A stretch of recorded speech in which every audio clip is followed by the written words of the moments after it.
Hello everyone, आज आपण पाहणार आहोत lecture number 5 chemical kinetics.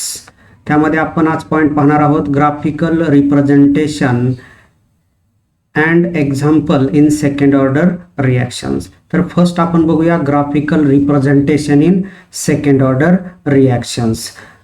we know that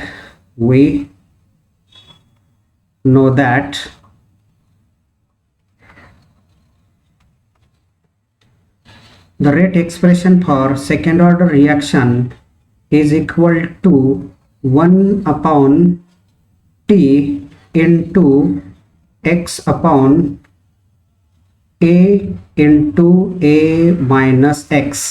equation number 1 हे इक्वेशन आपण डिराइव केलेलं होतं आणि हे इक्वेशन तुम्हाला माहिती आहे.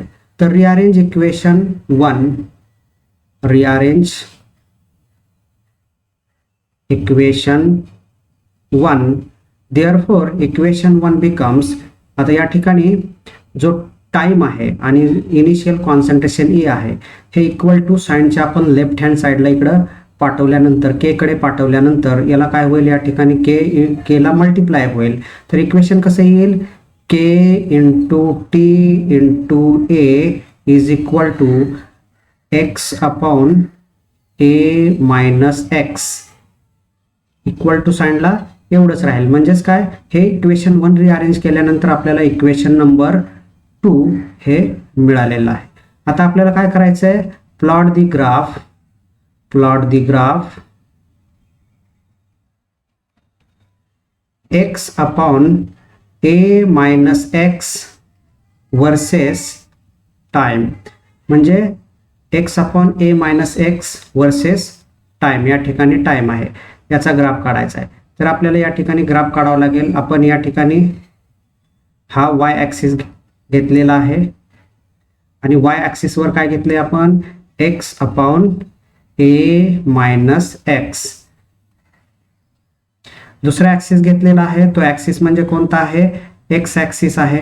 आणि x ॲक्सिसवर आपण काय घेतलेला आहे, टाइम घेतलेला आहे. x ॲक्सिसवर काय घेतलेला आहे आपण, हा टाइम घेतलेला आहे. तर ग्राफ काय येईल, the graph will be obtained straight line passing through the origin. Straight line passing through the origin, अशा पद्धतीने या ठिकाणी हे पॉइंट्स येतील. Straight line passing through the origins. Plot the graph x versus t, the straight line passing through the graph will be obtained straight line passing through the origins. तर आपल्याला याच्यामध्ये बघा, जो ग्राफ जो आलेला आहे, आता याचा जर आपल्याला स्लोप काढायचा झाला तर या ठिकाणी हा एक पॉइंट सिलेक्ट केला आपण, ह्या स्लोपवरचा हा एक पॉइंट सिलेक्ट केलेला आहे आणि हा दुसरा पॉइंट सिलेक्ट केलेला आहे. हे दोन पॉइंट सिलेक्ट केलेले आहेत, बरोबर. आता हा एक्स ॲक्सिस आहे, म्हणजेच काय येणार, या ठिकाणी जर आपण एक लाईन टाकली आणि या ठिकाणी एक लाईन टाकली तर या ठिकाणची लाईन काय असणार आहे, x1 असणार आहे आणि या ठिकाणची काय असणार आहे, x2 असणार आहे. त्यानंतर आपण हा y ॲक्सिस आहे, y ॲक्सिसवर ही लाईन टाकल्यानंतर या ठिकाणी काय असणार आहे, हा वरची जे असणार आहे तो y2 असणार आहे आणि खाली जो असणार आहे तो काय असणार आहे, y1 असणार आहे. म्हणजे slope is equal to y2 minus y1 divided by x2 minus x1. y2 minus y1 divided by x2 minus x1. But slope is equal to, आता या ठिकाणी बघा, आपण ग्राफ कोणाचा काढलेला आहे, x upon a minus x on y axis versus t on x axis.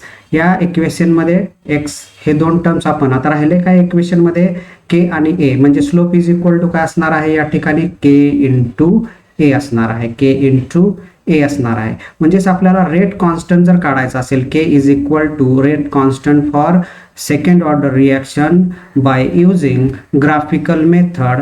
Therefore k is equal to slope, हे आपण a इकडे ट्रान्सफर केल्यानंतर काय होईल, हे डिवाइड होईल. म्हणजेच काय येईल, स्लोप अपॉन येईल. म्हणजेच rate constant for second order reactions, rate constant for second order reaction k is equal to slope upon a. आणि स्लोप आपण कसा कॅल्क्युलेट करतो, या ठिकाणी आपण, म्हणजेच काय असणार आहे, slope y2 minus y1 divided by x2 minus x1 upon a, म्हणजे rate constant for second order reaction calculate by using graphical methods. तर हा फर्स्ट ग्राफ तुम्हाला समजला असेल, हा फर्स्ट ग्राफ तुम्हाला समजला असेल. त्यानंतर आपण सेकंड ग्राफ बघूया. आता हे जे इक्वेशन आहे, इक्वेशन नंबर 2 या ठिकाणी बघा, इक्वेशन नंबर 2. आता इक्वेशन नंबर 2 काय आहे या ठिकाणी, k into t into a is equal to x upon a minus x. हे इक्वेशन नंबर कुठला आहे, आपण 2, जसंच्या तसं आपण हे इक्वेशन या ठिकाणी घेतलेलं आहे. आता आपल्याला काय करायचं आहे, हे जे इनिशियल कॉन्सन्ट्रेशन आहे ते इकडे ट्रान्सफर करायचं. इकडे ट्रान्सफर केल्यानंतर हे काय होईल, याला मल्टिप्लाय होईल. म्हणजेच काय येईल बघा, k into t is equal to x upon a into a minus x.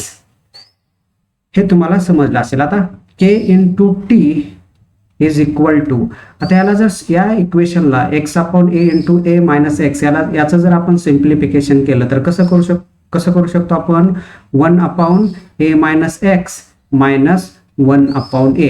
याचं x upon a minus x हे सिम्प्लिफिकेशन आहे. तर हे सिम्प्लिफिकेशन तुम्हाला डेरिव्हेशन्स मध्ये मी समजावून सांगितलेलं आहे, तर हे तुमच्या लक्षात आलं असेल. तर समजा आपण इक्वेशन नंबर ह्याला 3 म्हणूया, याला काय म्हणूया आपण, इक्वेशन नंबर 3. त्यानंतर आपण 1 अपॉन ए मायनस 1 अपॉन ए हे इक्वल टू साईनच्या आपण या लेफ्ट हँड साईडला पाठवून द्यायचं. या साईडला पाठवून दिल्यानंतर हे मायनस आहे, मायनस इकडे आल्यानंतर काय होईल, प्लस होईल. म्हणजेच इक्वेशन काय येईल, k into t plus 1 upon a is equal to 1 upon a minus x, 1 upon a minus x. Equation number 4. तर इक्वेशन 4च्या सहाय्याने जे इक्वेशन नंबर 4 आलेला आहे, आपलं इक्वेशन नंबर 4 आलेला आहे, तर त्या इक्वेशनच्या सहाय्याने आपण आता ग्राफ काढू शकतो. ग्राफ कसा येईल बघा, आता या ठिकाणी आपण ग्राफ काढूया. Plot the graph 1 upon a minus x, हे 1 upon a minus x versus time. या ठिकाणी काय आहे, हा टाइम. तर आपण या ठिकाणी ग्राफ काढू.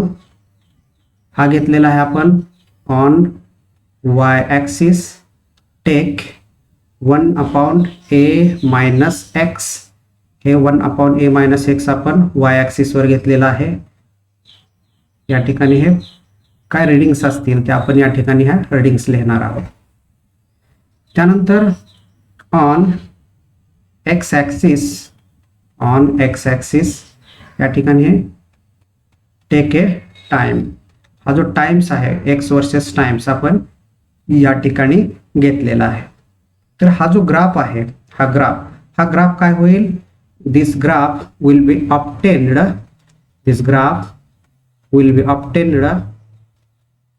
Intercept on y axis. Graph काय होईल बघा, इंटरसेप्ट होईल. या ठिकाणी हा असा इंटरसेप्ट होईल, इंटरसेप्ट ऑन वाय ॲक्सिस. आणि जो इंटरसेप्ट आहे या ठिकाणी हे सर्व पॉइंट्स असतील, हे काय असतील, हे पॉइंट्स असतील, बरोबर. हे सर्व काय आहेत, पॉइंट्स आहेत. आणि ग्राफ काय होतोय, इंटरसेप्ट म्हणजे या वाय ॲक्सिस, हा जो वाय ॲक्सिस आहे, या वाय ॲक्सिसला काय होतोय, इंटरसेप्ट होतोय. म्हणजेच हा जो इंटरसेप्ट आहे, इंटरसेप्ट इज इक्वल टू काय असणार आहे, या इक्वेशन मध्ये बघा आपण 1 अपॉन ए मायनस एक्स आणि वर्सेस टी हा ग्राफ काढलेला आहे. इंटरसेप्ट काय असणार, 1 अपॉन ए, या ठिकाणचा इंटरसेप्ट 1 अपॉन ए असणार आहे. त्यानंतर याचा आपल्याला स्लोप काढायचा आहे. आपण हा एक पॉईंट सिलेक्ट केलेला आहे, त्यानंतर इथला एक पॉईंट, कोणतेही 2 पॉईंट आपण या ठिकाणी सिलेक्ट करू शकतो. हा असं आपण हे 2 पॉईंट या ठिकाणी सिलेक्ट केलेले आहेत. तर स्लोप काढायचा आपल्याला आपण या ग्राफमध्ये आपण बघितलेला आहे. हा जो ग्राफ होता या ग्राफमध्ये आपण पाहिलेला आहे. तर या ठिकाणी काय म्हणणार आपण, y2 म्हणणार, या ठिकाणी काय म्हणणार आपण, y1 म्हणणार, या ठिकाणी काय म्हणणार आपण, x1 म्हणणार, आणि या ठिकाणी काय म्हणणार आपण, x2 म्हणणार. म्हणजे slope is equal to y2 minus y1 divided by x2 minus x1. But slope is equal to, बघा स्लोप या ठिकाणी लिहितो मी, स्लोप इज इक्वल टू, आता या इक्वेशन मध्ये हे जे इक्वेशन आहे इक्वेशन नंबर 4, इक्वेशन 4 मध्ये 1 अपॉन ए मायनस एक्स आपण वाय ऍक्सिस वर घेतलेला आहे, टी आपण एक्स ऍक्सिस वर घेतलेला आहे आणि 1 अपॉन ए कशावर घेतलेला आहे, म्हणजे हा काय घेतलेला आपण इंटरसेप्ट घेतलेला आहे. तर या इक्वेशन मध्ये राहिले काय, के राहिलेला आहे. स्लोप इज इक्वल टू काय राहिलेला आहे या ठिकाणी, के राहिलेला आहे, बरोबर. आणि k means rate constant, then rate constant for second order reaction is equal to slope, and slope is equal to y2 minus y1 divided by x2 minus x1. Means rate constant for second order reaction calculated by graphical method by using these two graphs, x upon a minus x versus t and 1 upon a minus x versus t. तर ह्या दोन graphical मेथडच्या सहाय्याने, ह्या दोन मेथडच्या सहाय्याने आपण रेट कॉन्स्टंट, ग्राफिकल मेथडच्या सहाय्याने आपण रेट कॉन्स्टंट हा इझिली डिटरमाइन करू शकतो. त्यानंतर आपण काही एक्झाम्पल्स बघूया, examples of second order reactions, example in second order reactions. तर example number 1, 2HI, it gives H2 plus I2. Example number 2, H2 plus I2, it gives 2HI. Example number 3,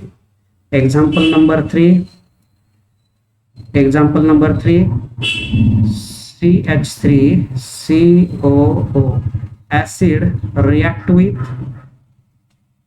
alcohol, it gives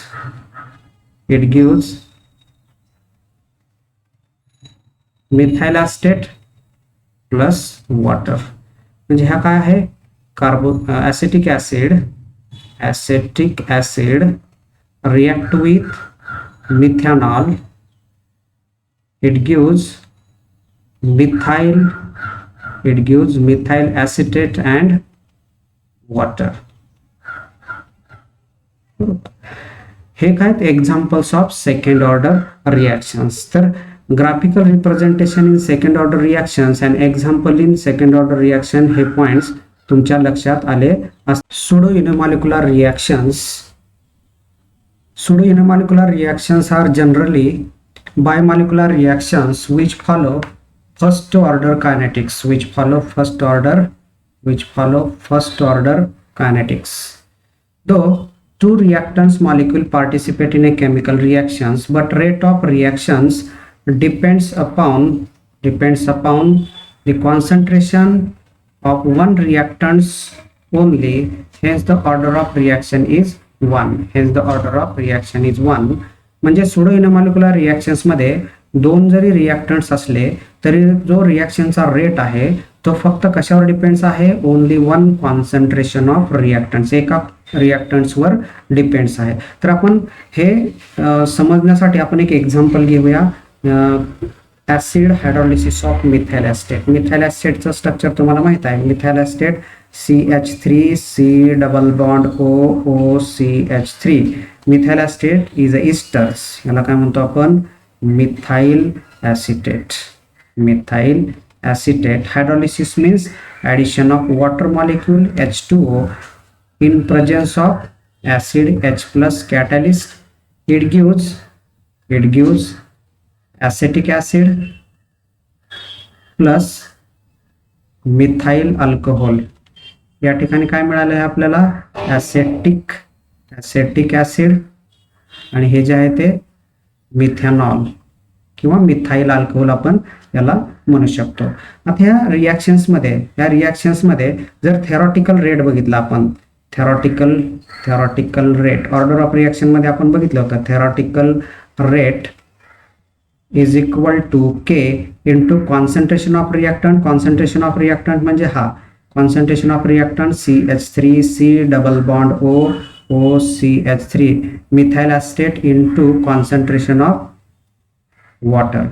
But experimental experimental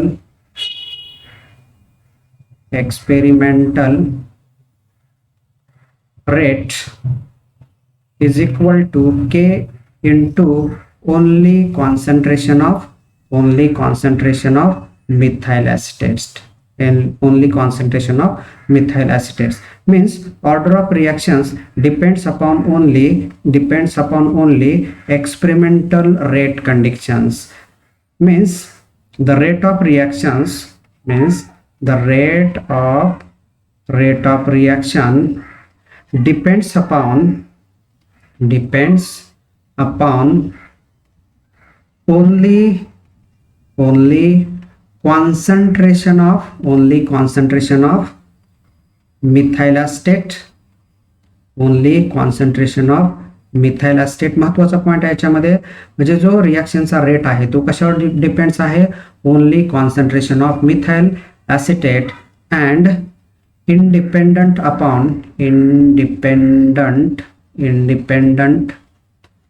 upon water, म्हणजे रिएक्शनचा rate हा वॉटरवर depends नाही, म्हणजे depends नाहीये, म्हणजे H2 आपण काय करतो, H2 हा एक्सेस मध्ये घेत असतो, आणि मिथाइल ॲसिटेट जो आहे CH3C double bond O CH3 methyl acetate हा आपण स्मॉल क्वांटिटी मध्ये घेत असतो, म्हणजे rate of reaction depends upon only concentration of methyl acetate and independent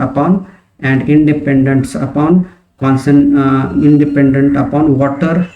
Hence the rate of reactions in a hydrolysis of methyl acetate is 1.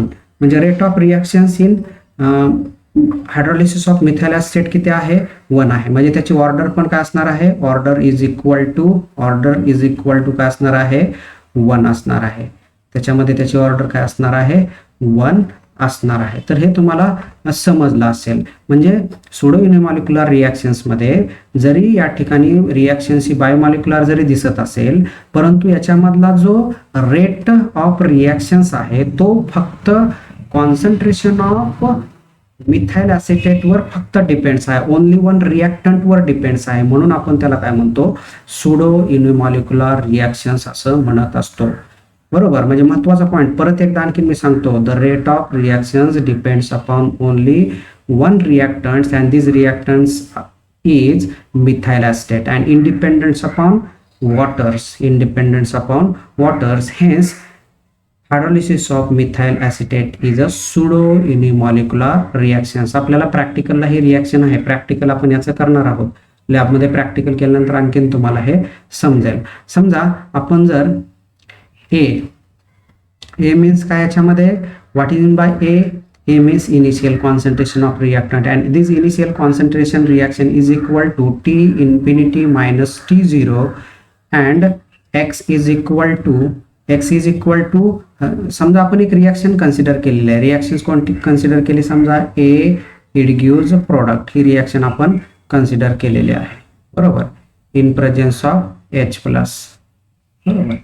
तर यामध्ये ए means काय, initial concentration of reactant T infinity minus T0, x means reactant converted into products T minus T0 means a minus x. जर आपण a minus एक्सची value काढली तर समजा आता या ठिकाणी a ची व्हॅल्यू काय आहे, T infinity minus T0 आहे, बरोबर, मायनसला मायनस साइन, एक्स ची व्हॅल्यू काय आहे या ठिकाणी, एक्स ची व्हॅल्यू T मायनस T0 आहे, बरोबर, म्हणजेच काय येणार, a minus x is equal to T infinity minus T0 minus TT minus minus plus, हे minus minus plus T0 plus T0 minus T0 get cancel, a minus x is equal to T infinity minus TT minus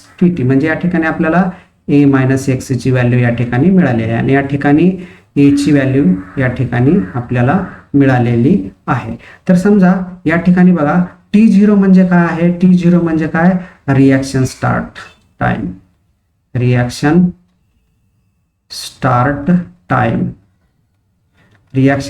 time आहे, आणि TT म्हणजे काय आहे, TT means काय, reaction start time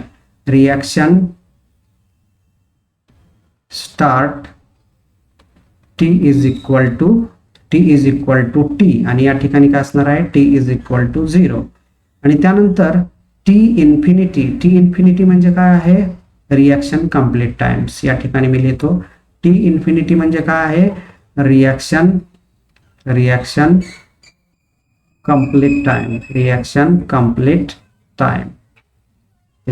complete times.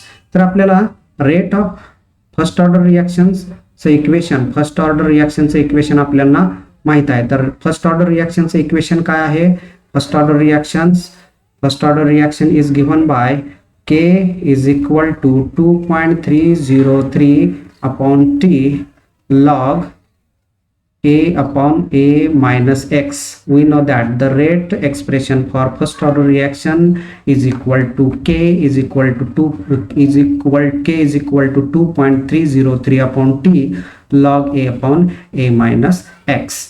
तर आपल्याला A ची value माहित आहे K is equal to 2.303 upon T log आता A ची जी व्हॅल्यू आहे बघा हे जे A आहे ह्या A ची व्हॅल्यू जी आहे ती A ची व्हॅल्यू कुठं आहे या ठिकाणी ही A ची व्हॅल्यू आहे. A ची व्हॅल्यू काय आहे या ठिकाणी T infinity minus T0 upon आता A मायनस एक्स ची व्हॅल्यू पण आपल्याला माहित आहे. A मायनस एक्स ची व्हॅल्यू कुठं आहे या ठिकाणी आहे A मायनस एक्स ची व्हॅल्यू या ठिकाणी आहे म्हणजेच ती व्हॅल्यू काय आहे T infinity minus T K is equal to म्हणजे हे जे इक्वेशन आलेलं आहे हे इक्वेशन कशासाठी आलेलं आहे हायड्रोलिसिस ऑफ मिथाइल ॲसिटेटसाठी हे इक्वेशन आलेलं आहे. त्यानंतर आपण सेकंड एक्झाम्पल बघूया. सेकंड एक्झाम्पल्समध्ये आपण बघणार आहोत सेकंड एक्झाम्पल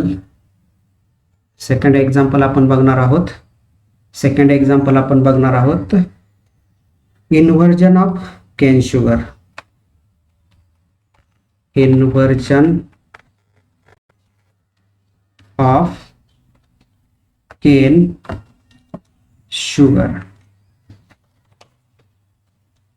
केन शुगरचं स्ट्रक्चर माहित आहे केन शुगरचं स्ट्रक्चर माहित आहे केन शुगरचं स्ट्रक्चर माहित आहे C12H22O11 plus H2O. Hydrolysis of sucrose हे काय आहे या ठिकाणी हे वॉटर आहे. In presence of H plus catalyst it gives C6H12O6 means formation of glucose plus C6H12O6 formation of fructose. बरोबर. या ठिकाणी आपल्याला जर आपण सुक्रोजचं हायड्रोलिसिस केलं तर आपलं hydrolysis means addition of water molecules to form glucose and fructose. आता या ठिकाणी ग्लुकोज आणि फ्रुक्टोजचा फॉर्म्युला जो आहे तो कसा आहे सेम आहे. ग्लुकोज आणि फ्रुक्टोजचा फॉर्म्युला सेम आहे. तर आपण हे कसं आयडेंटिफाय करणार समजा आपण काय केलेलं आहे या ठिकाणी एक क्युवेट घेतलेला आहे. क्युवेट ही एक टेस्ट ट्यूब सारखी असते आणि समजा आपण याच्यामध्ये जर आपण काय केलेलं आहे एक सॅम्पल घेतलेला आहे.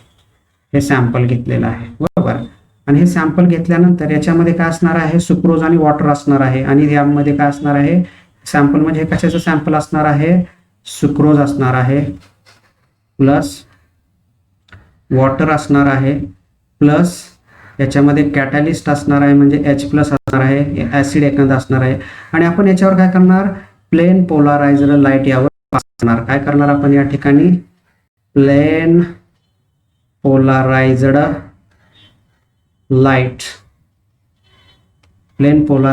पास करणार.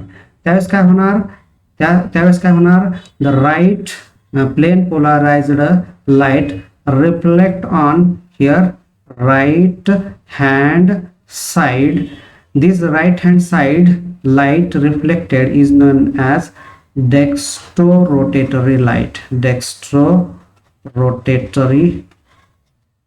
त्याला काय म्हणतो आपण डेक्स्ट्रोरोटेटरी लाईट असं म्हणतो आणि जी डेक्स्ट्रोरोटेटरी लाईट असते ती काय असते प्लस मध्ये असते आणि जी डेक्स्ट्रोरोटेटरी लाईट आहे त्यालाच काय म्हणतो आपण ग्लुकोज असं म्हणतो. या ठिकाणी प्लस आणि काय डी पण या ठिकाणी आपण लिहू शकतो.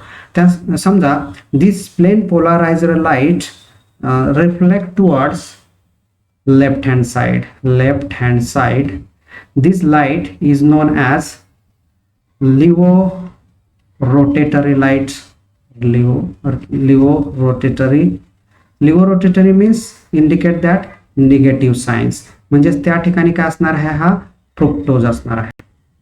म्हणजेच याला काय म्हणतो आपण, मायनस म्हणतो. मायनस म्हणजेच काय असणार, फ्रुक्टोज, आणि यालाच काय म्हणतो आपण, लिव्हो पण असं म्हणू शकतो. म्हणजे डेक्स्टो आणि लिव्हो हे तुमच्या लक्षात आलं असेल. समजा C6 आता या ठिकाणी आपण C6H12O6 आणि ग्लुकोज आणि C6H12O6 हा काय आहे, फ्रुक्टोज. हे दोन्ही पण कशा आहेत, सिमिलर आहेत. हे दोन्ही पण कशा आहेत, सिमिलर आहेत. समजा आपण या ठिकाणी जर या ठिकाणी मायनस हे साइन दाखवलं, मायनस साइन असेल तर काय असणार, तो फ्रुक्टोज असणार आहे. आणि प्लस साइन जर दाखवलं, आपण या ठिकाणी प्लस साइन दाखवलं तर काय असणार आहे, तो ग्लुकोज असणार आहे. ते कशावरून ठरवलं आपण, समजा एखाद्या सॅम्पल मधनं जर आपण plane of polarized light pass केली, तर त्यामध्ये लाईटचं जे रिफ्लेक्शन्स आहे ते राईट हँड साइडला आहे का लेफ्ट हँड साइडला आहे, त्याच्यावरून आपण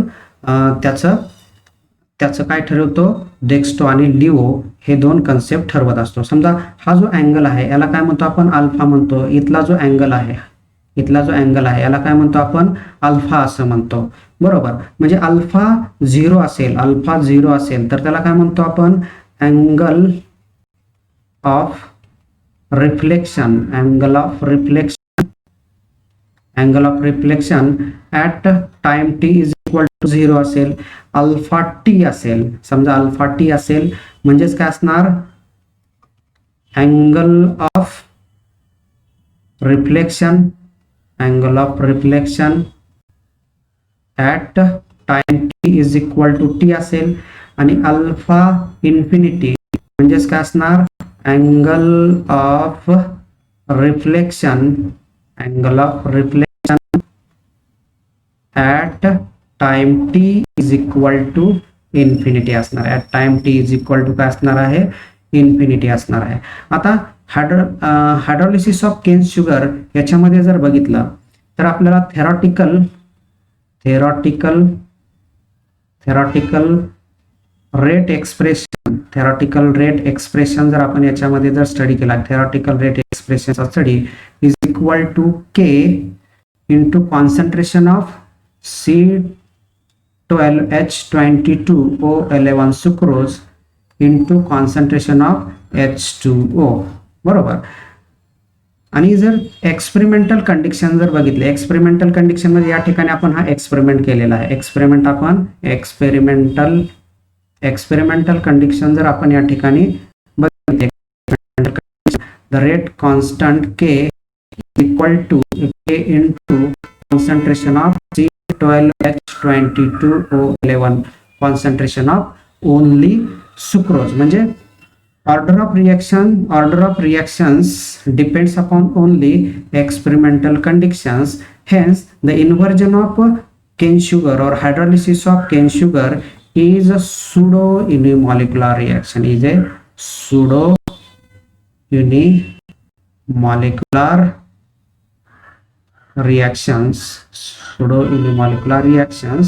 In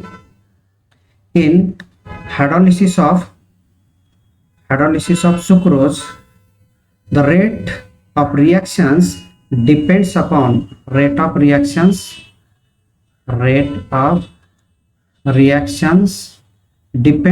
only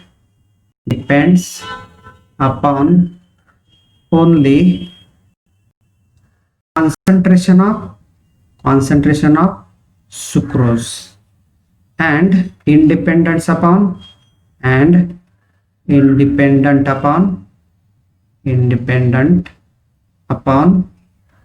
water. आणि इंडिपेंडंट कशावर आहे, वॉटर आहे. म्हणजे आपण याच्यामध्ये सुक्रोज हा लार्ज क्वांटिटी मध्ये घेत असतो आणि वॉटर हा एक्सेस क्वांटिटी मध्ये घेत असतो.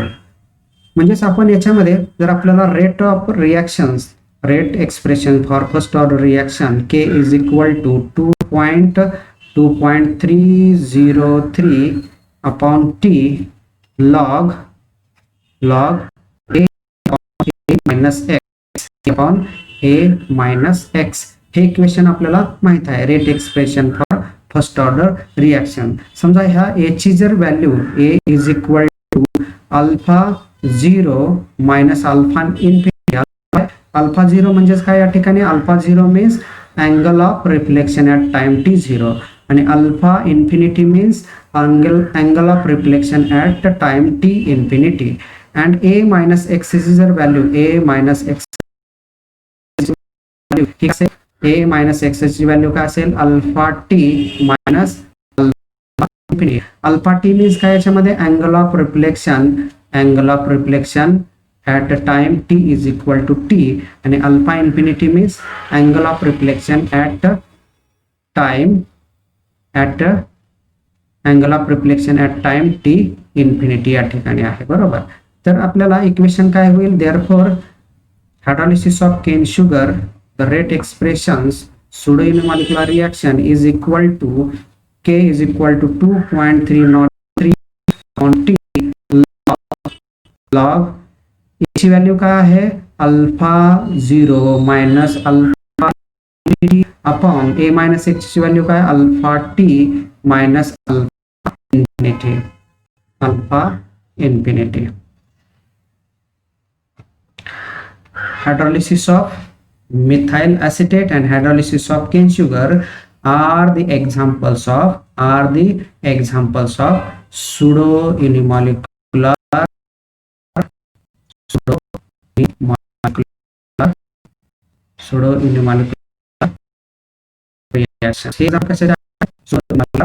रिएक्शनचे एक्झाम्पल्स आहेत. तर सुडो युनिमॉलिक्युलर तुमच्या लक्षात आले असेल तर सुडो युनिमॉलिक्युलर रिएक्शन्स म्हणजे काय, तर याच्यामध्ये रेट ऑफ रिएक्शन्स तुम्हाला ऑर्डर ऑफ रिएक्शन जरी 2 दिसत असेल तर याच्यामधले जी ऑर्डर ऑफ रिएक्शन्स काय असते ही 1 असते. कारण का, तर याच्यामधला rate of reactions depends upon only 1 reactants. Hydrolysis of methyl acetate मध्ये मिथाइल एस्टेटवर डिपेंड होता आणि हायड्रोलिसिस ऑफ सुक्रोज मध्ये तो रेट ऑफ रिएक्शन्स हा सुक्रोजवर डिपेंड्स होता. म्हणजेच काय आहे, hydrolysis of methyl acetate and hydrolysis of sucrose is a pseudo unimolecular reactions.